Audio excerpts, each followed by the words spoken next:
मध्य प्रदेश। नमस्कार, बहुत स्वागत है आपका स्वदेश न्यूज में। हूं शिवाली श्रीवास्तव आपके साथ। और आज हम इस प्रोग्राम में बात करेंगे कोरोना के हालात की। जी हां, कोरोना भारत में ऐसे स्टेज में पहुंच सकता है जहां से ये पैंडेमिक यानी महामारी की जगह एंडेमिक यानी स्थानिक बीमारी बन जाए। ये बात वर्ल्ड हेल्थ ऑर्गेनाइजेशन यानी WHO के चीफ साइंटिस्ट ने कही। यानी अब इसके फैलने की दर पहले के मुकाबले काफी धीमी या कम हो चुकी है। किसी बीमारी के एंडेमिक होने का मतलब क्या होता है? कोरोना के एंडेमिक होने का भारत और दुनिया के लिए क्या मायने हैं?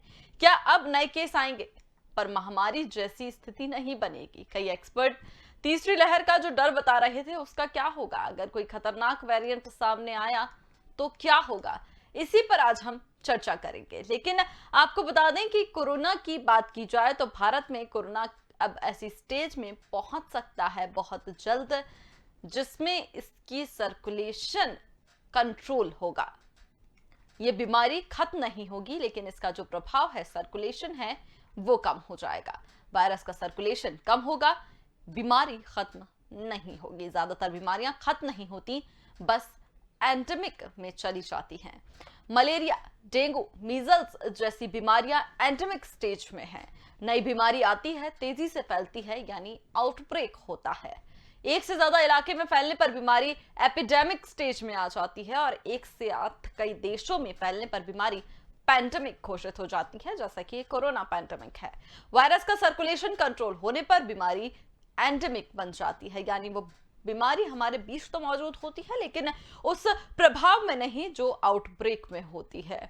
इसी पर आज हम बात करेंगे कि आखिर किसी बीमारी के एंडेमिक होने का मतलब क्या होता है। अगर कोई बीमारी एंडेमिक स्टेज पर आ जाए तो फिर क्या करना चाहिए? क्या हम सावधान हो चुके हैं? क्या हम सुरक्षित हो चुके हैं? हमारे साथ डॉक्टर करण पिपरे जुड़ गए हैं, पूर्व सुप्रिंटेंडेंट हैं एम्स रायपुर के। डॉक्टर RN टंडन हमारे साथ जुड़ गए हैं, पूर्व जनरल सेक्रेटरी हैं IMA के। सर, बहुत बहुत स्वागत है आप दोनों का स्वदेश न्यूज में। डॉक्टर टंडन, शुरुआत आपसे करते हुए, एक नई स्टडी ये जहां पर WHO की चीफ साइंटिस्ट ने ये बात कही है कि कोरोना अब एंडेमिक स्टेज पर आ सकता है बहुत जल्द। क्या मतलब है एंडेमिक होने का? जब कोई बीमारी एंडेमिक स्टेज पर आती है तो उसको किस तरह से देखा जाना चाहिए? क्या मतलब होता है? कि एपिडेमिक, एंडेमिक और पेंडेमिक, बेसिकली जो डेमिक वर्ड है दिस इज ग्रीस वर्ड और इसका मतलब होता है कि कम्युनिटी। इवन डेमोक्रेसी भी जो है वो इस ग्रीक वर्ड से ही, डेमिक वर्ड से ही डेराइव हुआ। तो जब हम एपिडेमिक, एंडेमिक और पेंडेमिक की बात करते हैं, पेंडेमिक में पैन मीन्स कि इट इज ऑल ओवर, कि ऑल ओवर कंट्री हो सकता है, ऑल ओवर कॉन्टिनेंट हो सकता है, ऑल ओवर वर्ल्ड हो सकता है। एंडेमिक होता है कि एक सडन एक बीमारी आई और एक एरिया में फिर वो इकट्ठा होके सारे लोगों को इन्फेक्ट कभी कभी करती रहेगी, कि मतलब वो हमेशा रहेगी और आपको बीमारी देती। एपिडेमिक जो है वो बेसिकली उन बीमारियों का होता है कि जो एक खास रीजन में ये बीमारियां होती रहती हैं और सारे कहीं नहीं होती। जैसे मलेरिया है, वो एपिडेमिक है एक हमारे अपने हिंदुस्तान में। जैपनीज एनकेफेलाइटिस है जो कि ईस्टर्न यूपी और बिहार वगैरह में है। तो इन सब चीजों को हमें समझना पड़ता है। और जो WHO ने बात करी कि जिस तरह से कोरोना वायरस पूरे भारतवर्ष में एक पेंडेमिक का रूप लेके, बल्कि पूरे विश्व में एक पेंडेमिक का रूप लेके चल रहा था, तो भारत एक बहुत बड़ा देश है, न कि area wise but population wise. तो जिस तरीके का प्रेजेंट सिचुएशन इस समय है कि हमारे 60% प्लस केसेस जो हैं पर डे की जो टोटल है वो एक एरिया में है, यानी कि केरला में है, और बाकी एरिया में जो वायरस का इफेक्ट है वो उतना नहीं रह गया। तो उन्होंने ये कहा कि भारत का रिमेनिंग एरिया, यानी कि जो नॉर्दर्न इंडिया का एरिया है, जिधर महाराष्ट्र, सेंट्रल इंडिया है, इन सब जगहों पे एंडेमिक या रूप में आ गया। यानी कि यहाँ पर ये वायरस अब आज है, कल फिर किसी दूसरे को हो जाएगा, कल 10 दिन बाद किसी और को इन्फेक्शन हो जाएगा, पर इसकी ट्रांसमिसिबिलिटी और इफेक्ट जो है उतना नहीं रहेगा जितना कि आप पेंडेमिक में देखते हैं। पेंडेमिक में तो ये सबको पकड़ता जाएगा जैसे देखा गया।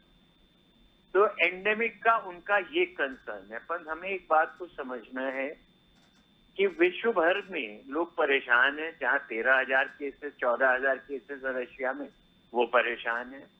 यूएसए में 1 लाख से ज्यादा पर डे एडमिशन हो रहे हैं। माइंडेड एडमिशन वो कह रहे हैं ना कि केसेस, यानी कि केसेस इतने ज्यादा हैं कि इसको अभी हम किसी भी तरह से इन सब डेफिनेशंस में ना जाएं कि एपिडेमिक, पेंडेमिक और एंडेमिक, क्योंकि जो अभी की सिचुएशन है, अभी आपने सब लॉकडाउन खत्म किया, चीजें खुलना शुरू हुई। केरल में आपने देखा कि केसेस पहले कम थे, फिर बढ़े, उसके बाद वहां पे फेस्टिविटी शुरू हुई और उसका नतीजा देखा सबने। तो यहाँ तो अभी बात ये हो रही कि क्या हम केरल के फेस्टिवल के बाद के जो नंबर ऑफ केसेस बढ़े हैं उनसे हम कुछ सीखेंगे।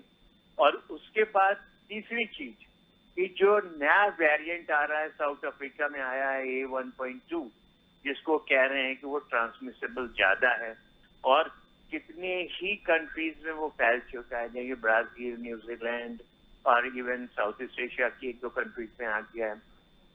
तो हर चीज को देखते हुए हमें अभी उन सब चीजों के ऊपर ध्यान रखना है कि हम किस स्टेज में हैं पेंडेमिक और एंडेमिक की बातों में। कंफ्यूज होने से कोई फायदा नहीं। एंडेमिक है, ये बात है कि ये अल्टीमेटली बीमारी जब पेंडेमिक खत्म हो जाएगा तो एंडेमिक का रूप लेके हमेशा रहेगी और आपको कभी भी परेशान करते रहेंगे, जिसमें कि आपको सिवियरिटी और प्रॉब्लम्स नहीं आएंगी। आप कॉमन फ्लू को, जैसे इवन H1N1 जिस समय आया, बहुत तेजी से आया, बहुत मरीज हुए, और अब वो हर साल होता है, किसी को पता ही नहीं चलता है कि H1N1 जो है स्वाइन फ्लू, वो अभी भी हो रहा है, वो चलता रहेगा। वायरस जो आ गया है वो चलता रहता है, वो एंडेमिक हो जाता है। तो उन सब चीजों से हमें अभी सीख लेनी है। और अभी दूसरी चीज है, ये स्कूल्स अभी रिसेंटली ओपन हुए और पंजाब और एक और स्टेट है जहां पे स्कूल्स ओपन हो चुके हैं। नंबर ऑफ केसेस वहां बच्चों में बढ़ना शुरू। तो इन सब चीजों को देखते हुए हमें अभी भी ये मान के चलना है कि हम पेंडेमिक से दूर नहीं हुए, खत्म नहीं हुआ है, कोई निजात नहीं मिली है।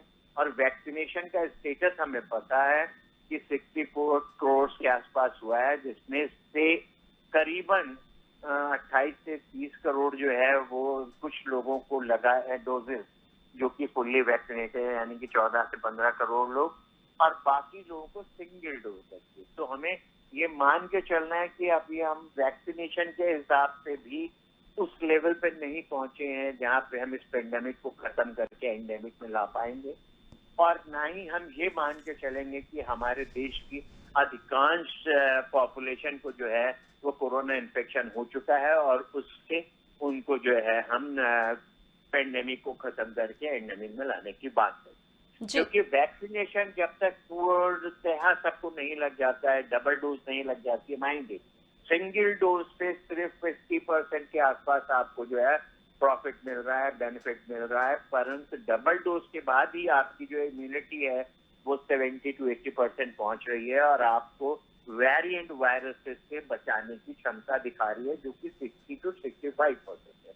और वेरिएंट वायरस जिस तरह से चल रहा है, डेल्टा वेरिएंट सारी विश्व में परेशान कर रहा है लोगों को, और जो साउथ अफ्रीका से अभी जिसकी मैंने बात करी है A1.2, इसकी जो ट्रांसमिसिबिलिटी है ये भी काफी फास्ट है और बहुत तेजी से बढ़ता है। तो हमें अभी इंतजार करना पड़ेगा कि ये वायरस हमारे यहाँ ना आए किसी भी तरह से, क्योंकि हमारा जो फेस्टिवल सीजन आपका शुरू हुआ है, कल हमारी जन्माष्टमी थी, बहुत धूमधाम से मनाई जाती है।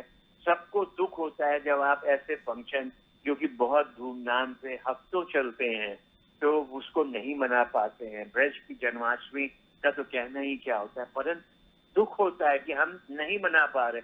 परंतु इस समय उस दुख को बर्दाश्त करना ज्यादा जरूरी है, बजाय ये कि कोरोना की एक और आपदा थर्ड वेव के रूप में जो हमारे सामने खड़ी हुई है उसको छोड़ दें। बिल्कुल डॉक्टर टंडन, सही बात आपने ये कही है कि उसको, बिल्कुल बिल्कुल डॉक्टर टंडन, सही बात आपने ये कही है कि अभी फेस्टिव सीजन को एंजॉय करना इतना ज़रूरी नहीं है जितना कि कोरोना को ख़त्म करना है। उसके बाद जब सब हालात ठीक हो जाएंगे, कोरोना चला जाए, कोरोना के सब वैक्सीनेट हो जाएंगे, तो फेस्टिवल सीजन भी हम अच्छे से एंजॉय कर पाएंगे बिना डर के। लेकिन डॉक्टर पिपरे, जिस तरह से बात की जा रही है कि पैंडेमिक, कोरोना पैंडेमिक की स्थिति में जब आ गया था तो अब एंडेमिक में आने की जो बात कर रही है, लेकिन अगर समझा जाए कि जब कोई बीमारी एंडेमिक में आती है तो क्या अब जिस तरह से मान लिया जाए अगर कोरोना एंडेमिक में आ जाता है तो क्या नए केस जो आते हैं उन पर महामारी जैसी स्थिति नहीं बनती है? बिल्कुल, ये समझना बहुत ही जरूरी है। Epidemic, endemic, pandemic. एपिडेमिक जो होता है वो स्मॉल पॉपुलेशन और कम्युनिटी में होता है इन ए कंट्री। जैसे कभी हम लोगों ने 30-35 साल पहले अटेंड किया था, एपिडेमिक बस्तर जिले में हुई थी। उल्टी दस्त, गैस्ट्रोएंटेराइटिस होती थी और हैजा जैसे भी बीमारियां होती थी। तो वो एक लिमिटेड एरिया में रहता था, कम्युनिटी में, and a very small population of the country. तो वो कहलाती है एपिडेमिक। और उसके बाद में एक एंडेमिक होती है जो लार्ज पॉपुलेशन में होती है। एपिडेमिक बोलते, एंडेमिक बोलते हैं उसको। और पर्टिकुलरली जो पीपल ऑफ कंट्री रहते हैं वो एक लार्ज पॉपुलेशन इन्वॉल्व हो जाती है, उसे एंडेमिक कहते हैं। और एक पेंडेमिक होती है, जैसे हमारी कंट्री में हो गया। हमारी कंट्री के कुछ जिले और प्रदेश के साथ में हमारे कंट्री के बॉर्डर से लगे हुए जो हैं, जैसे पाकिस्तान है, अफगानिस्तान है, श्रीलंका है और दूसरे और देश लगे हुए, और वहां के बाद में रशिया, ईरान, इराक और फिर उसके बाद में और भी देशों में हो जाता है, तो उसको पेंडेमिक रूप दिया जाता है। अब आपके प्रश्न का मैं जवाब दे दूं कि पेंडेमिक को खत्म करने के लिए आपको सबको मिलकर के पूरे विश्व को ग्लोबल स्तर पर वैक्सीनेशन करवाना बहुत जरूरी है। इस बीमारी से बचने के लिए रोकथाम के उपाय करना बहुत जरूरी है। और जब तक के कंट्री, अनेकों कंट्रीज में और हमारी कंट्री को मिलाकर और आसपास के लोगों में ये डिजीज नहीं होगी तो हम इसको पेंडेमिक का खत्म होना नहीं कहेंगे। यदि हमारे कंट्री के आसपास के लोगों में, देशों में और हमारे यहाँ भी है तो, और लार्ज पॉपुलेशन में, तो उसको पेंडेमिक कहा जाएगा। और उसके बाद में अगर हमें एंडेमिक में लाना है तो बहुत जरूरी है सभी लोगों को वैक्सीनेशन लगवाना और इसकी रोकथाम करना। ज्यादा अभी भीड़ भाड़ एरिया में नहीं जाएंगे, मास्क लगाएंगे, वैक्सीनेशन लगवाएंगे, अननेसेसरी नहीं जाएंगे, इन्फेक्शन नहीं होगा। तो मैं समझता हूँ कि बहुत जल्दी हम लोग एंडेमिक एरिया में आ सकते हैं। और ईश्वर ने चाहा तो पूरे विश्व में जिस प्रकार से तेज गति से पूरे विश्व में, पूरे कंट्रीज में आसपास के हमारे वैक्सीनेशन भी हो रहा है और रोकथाम है, अभी पेंडेमिक उतनी ज्यादा खतरनाक अभी सुनाई नहीं दे रही है। दूसरी लहर में है हम लोग, अभी 40-50 हजार केस अंदर में ही चल रहा है। तो हो सकता है कि ये वैक्सीनेशन हो जाए, लोगों में जागरूकता आ जाए, लोग अपने बच्चों को बचाएं, बुजुर्गों को बचाएं, कोमॉर्बिडिटी वालों को बचाएं, हम स्वयं बचें और दूसरों को बचाएं। और केसेस, नंबर ऑफ केसेस अगर नहीं बढ़ते हैं तो यह बीमारी कंट्रोल हो जाएगी। और वैक्सीनेशन इसमें बहुत करता है क्योंकि होती है बीमारी, अगर हो गया है तो उतना ज्यादा सीरियस नहीं होगा बीमारी में। और लगता है तो वो प्रकार से एसिम्टोमेटिक होकर के लोग बात बचते चले जाते हैं, किसी प्रकार का सिम्टम नहीं आता। उसी प्रकार से अगर छोटे मोटे सिम्टम्स आते भी हैं तो वेंटिलेटर में जाने की आवश्यकता नहीं है। इस प्रकार से साइंटिस्ट, वायरोलॉजिस्ट और वैज्ञानिकों और चिकित्सकों ने अपने अनुभव और जो वैक्सीनेशन जिनको हो गया है और जो क्षेत्रों में और जिला स्तर पे और स्तर में कार्य कर रहे हैं और उनके जो नॉलेज और एक्सपीरियंस प्राप्त हुए हैं, उसी के आधार पर हम ये कह सकते हैं कि हम इस बीमारी को कंप्लीट सिक्योर कर सकते हैं। जब हम हैजा जैसी बीमारी और चिकन पॉक्स जैसी बीमारी, प्लेग जैसी बीमारी, अनेकों बीमारियों को कंट्रोल कर चुके हैं, जो एपिडेमिक, एंडेमिक, पेंडेमिक भी हो चुकी है पिछले उसमें इन पास।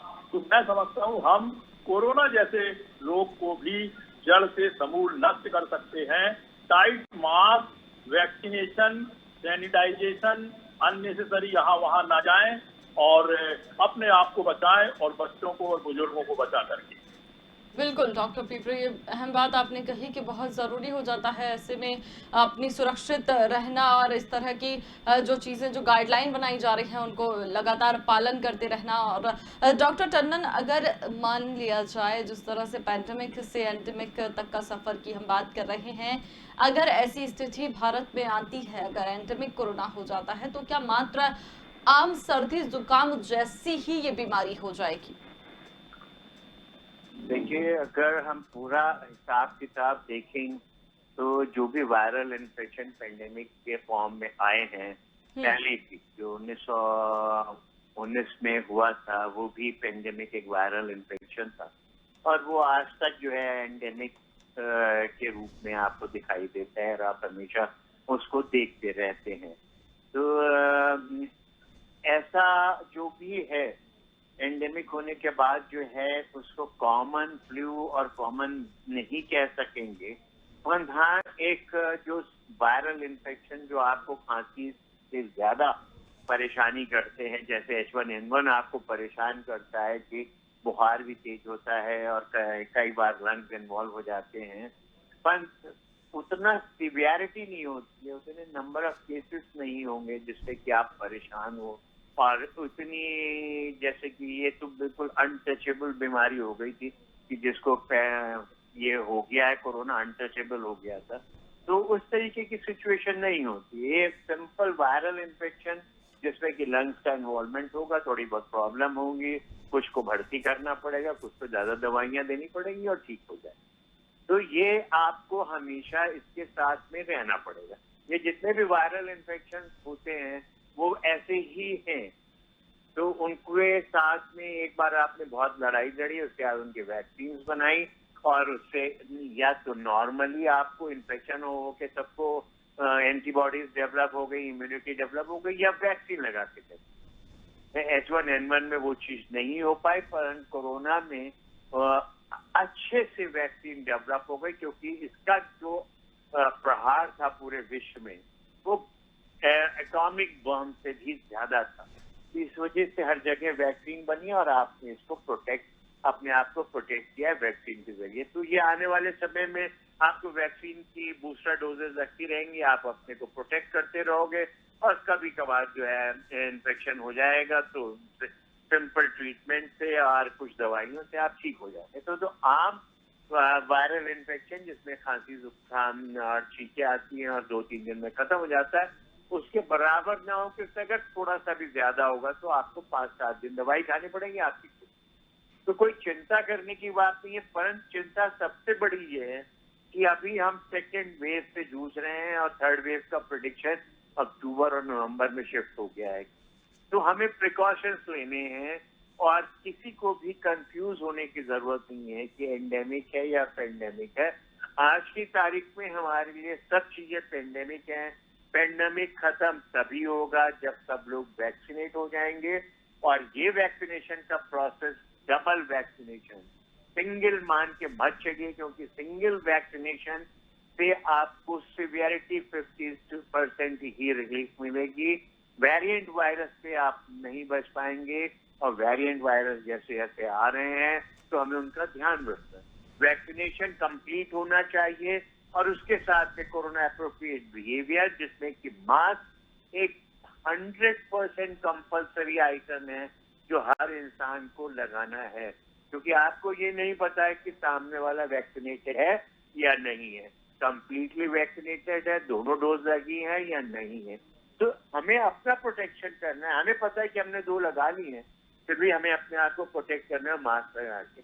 अगर ये सब लोग समझ लेंगे तो हम डेफिनेटली पेंडेमिक को खत्म कर देंगे और पेंडेमिक खत्म हो जाएगा तो एंडेमिक की चिंता करने की कोई जरूरत नहीं, क्योंकि ये ऑटोमेटिकली हर एक चीज का एक सिस्टम है, एक उनका बना हुआ है पैटर्न, उसके हिसाब से चलेगा और उस पैटर्न पे जो हमारी जो अप्रोच चल रही है कि सबको वैक्सीनेट करो और प्रॉब्लम को सॉल्व करो, तो पूर्णतः हम सक्सेस मिलेगी। परंतु सपोर्ट चाहिए है सबका। एंजॉय कीजिए सब चीजें उनके साथ जिनको डबल वैक्सीनेशन लगी हुई है, उसके बावजूद भी सोशल डिस्टेंसिंग और मास्क को यूज कीजिए। चिंता नहीं कीजिए, क्योंकि बहुत मेहनत करी जा रही है इस पेंडेमिक से सबको बचाने के लिए। पर इस मेहनत में 100% आपको देना है, हर नागरिक को अपना 100% देना है इस बीमारी से सबको निजात दिलाने के लिए। खुद को तो दिलाएंगे आप, सबको निजात दिलाने के लिए आपको देना है। हर एक आदमी की जीविका को चलाने के लिए, जीवन को चलाने के लिए पूरा देश काम करता है। एक आदमी सब्जी बोता है, एक आदमी अनाज बोता है, दूसरा आदमी आपके लिए मकान बनाता है, तीसरा आपके लिए गाड़ी चलाता है, चौथा आपके लिए इलाज कर रहा है। यानी कि हर आदमी एक दूसरे को मदद कर रहा है। तो इस समय जो सबसे बड़ी मदद हम प्रत्येक नागरिक से चाहेंगे वो इस कोरोना की लड़ाई में अपने आप को आगे बढ़ चढ़ के भाग ले, मास्क लगा के रखे और सबको मास्क लगाने के लिए प्रेरित करें और वैक्सीनेशन के लिए प्रेरित करें, क्योंकि यही दो चीजें हैं जो आपको फ्यूचर में 2022 में आपको सक्सेस दिलाएगा इस बीमारी से लड़ाई लड़ने में और पेंडेमिक को खत्म करने में। जिसके बाद आप सारे त्योहार एंजॉय कीजिएगा, अच्छे से एंजॉय कीजिएगा, ज्यादा एंजॉय कीजिएगा। जो पैसा इस बार का बच जाएगा उसको भी उस नेक्स्ट वाले में लगा करके एंजॉय कीजिएगा। तो कृपा करके पेंडेमिक को फॉलो कीजिए, पेंडेमिक एक्ट को फॉलो कीजिए, उसकी जो प्रॉब्लम्स है, गाइडलाइंस हैं, उनको फॉलो कीजिए, मास्क लगवाइए, वैक्सीन लगवाइए और अपने घरों में फेस्टिवल को एंजॉय कीजिए। भीड़ मत लगाइए, सीखिए केरल से, केरल के मॉडल से सीखिए। पहले हमने सीखा केरल के मॉडल से कैसे अपने आप को बचाना है, अब दोबारा सीखते हैं कि केरल में जो कुछ हुआ फेस्टिवल के बाद नंबर बढ़े हैं।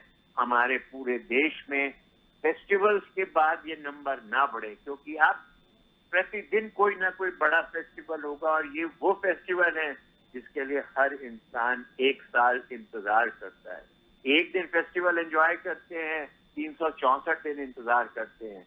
तो हो सकता है आपको 364 दिन और इंतजार करना पड़े अगले। पर पेंडेमिक से अगर लड़ना है तो हर चीज के साथ आपको सोचना है। आपने अपनी जागरूकता को पूर्णतः कायम रखना है, मास्क पहनना है, वैक्सीन लगाना है और हर एक इंसान को इन दोनों चीजों के लिए प्रेरित करना है। मुझे पूरा विश्वास है कि हमारे देशवासियों ने जिस तरह से अभी तक लड़ाई लड़ी है, आने वाले समय में भी इस लड़ाई को पूर्णतः लड़ेंगे और इस पेंडेमिक को रोकेंगे, क्योंकि वैक्सीनेशन का प्रोसेस तेजी से चल रहा है। पर फिर भी हिंदुस्तान की जो पॉपुलेशन है 137 करोड़, जिसको कि हम 100 करोड़ 115 करोड़ मान ले, यानी कि हमें कम से कम 230 करोड़ डोजेज लगानी है और आज 64 करोड़ डोजेज लगी हैं। आप खुद हिसाब लगा सकते हैं अभी कितनी डोजेज हमें और चाहिए हैं इस पेंडेमिक को खत्म करने के लिए। तो कृपा कर एंजॉय कीजिए फेस्टिवल घर पे, कोरोना को दूर रखिए, उसे अपने घर में मत इनवाइट कीजिए, क्योंकि ये एक ऐसा वायरस है जो घर में आएगा तो बहुत परेशान करेगा। बिल्कुल सही बात डॉक्टर टंडन आपने कही है कि जिस तरह से, क्योंकि फेस्टिव सीजन की भी डॉक्टर्स लगातार बोल रहे हैं कि इतना ज़्यादा अपने आप को छूट ना दें कि वो एक सीज़न जो आ रहा है या जो आ चुका है जिसको हम कहें उसमें इतना ज़्यादा आप इन्वॉल्व हो जाएं कि आप कोरोना को भूल जाएं। लेकिन डॉक्टर पीपरे, क्योंकि केरल का जिक्र किया है डॉक्टर टंडन ने, केरल के हालात हमने देखे हैं, एक गलती जिसको हम कहें, एक छूट, एक लापरवाही अब इतनी ज़्यादा महंगी पड़ती जा रही है, क्योंकि जितने भी केसेस आ रहे हैं देश में आधे से ज्यादा केरल से ही आ रहे हैं। तो इसमें कितना ज्यादा सोचने वाली ये बात पड़ जाती है कि कितना ज्यादा लापरवाही महंगी पड़ रही है। ये तो इन्फेक्शन है, संक्रामक रोग इसका नाम ही है। इससे बचने के लिए जैसा कि हम लोग चर्चा कर रहे हैं, केरल के जैसी स्थिति ना आए, ये अदर स्टेट के लोग बहुत सावधान है इससे और वैक्सीनेशन हो रहा है, मास्क लगाए रखते हैं, लोगों को शिक्षा भी दी जा रही है। और ये जो एंडेमिक जैसे आप चर्चा कर रही हैं, एंडेमिक का लेवल जो है वो एक बेसलाइन लेवल है डिसीज का, वो तो रहेगा, वो उसको नॉर्मल बोलते हैं। ये ज्यादा संख्या में नहीं रहता, पेंडेमिक कंट्रोल हो जाएगा, बहुत जल्दी हो जाएगा। हमारे यहाँ 63 करोड़ से ज्यादा लोगों को वैक्सीनेशन हो गया। ठीक इसी प्रकार से विदेशी जो कंट्रीज हैं, फॉरेन कंट्रीज हैं, वहां भी होते जा रहा है और रोकथाम के पूरे उपायों को कड़ाई से पालन भी किया जा रहा है। जिस प्रकार से केरल में जो डिसीज का आउटब्रेक हुआ है उस प्रकार का ना हो, हमारे देश में भी इस प्रकार का आउटब्रेक कभी ना हो भविष्य में, और पेंडेमिक कंट्रोल हो। एंडेमिक तो रहेगी क्योंकि छोटे से उसके एरिया में रहती है और ये नॉर्मल जैसे कहलाती है, जिस प्रकार से कि आपके हिंदुस्तान में एक्यूट एन्सेफेलाइटिस के मरीज पाए जाते हैं, ये एपिडेमिक कहलाता है। मलेरिया है, viral fever, cholera, chikungunya, dengue, measles, chicken pox, ये इस प्रकार के छोटे मोटे एपिसोड तो होते रहेंगे, लेकिन पेंडेमिक ना हो इसका ध्यान रखना जरूरी है। बिल्कुल डॉक्टर लार्ज बिल्कुल, आउटब्रेक क्योंकि ना हो जिससे बिल्कुल। लोग बात सीरियस हो, जी। और वैक्सीनेशन लगता रहे। मैं समझता हूँ 4-5 महीने में हमने शुरू किया था, उस समय 1 करोड़ के वैक्सीनेशन भी नहीं हुए थे। आज बिल्कुल डॉक्टर पिपरे, बिल्कुल 64 सही करोड़ बात लोगों कह रहे को हैं आप। वक्त की वैक्सीनेशन लग कमी गया, है ये इसलिए बहुत माफ बड़ी कीजिएगा, मैं समस्या है। आपका पूरा जवाब नहीं ले पाऊंगी। वक्त की कमी है सर, माफ कीजिएगा, पूरा जवाब आपका नहीं ले पाऊंगी। लेकिन वाकई आप दोनों ने बहुत जरूरी जानकारी हमारे दर्शकों तक, आप लोग हमारे साथ हमेशा ही जुड़ते हैं, उसके लिए बहुत बहुत शुक्रिया आप दोनों का। तो आपको बता दें कि पैंडेमिक अब एंडेमिक की स्टेज पर आ सकता है, लेकिन वो तभी आएगा जब आप भी पूरी तरह से सहयोग करेंगे, और वो तभी हो सकता है जब आप कोरोना गाइडलाइन का पालन करें। तब तक के लिए मुझे दीजिए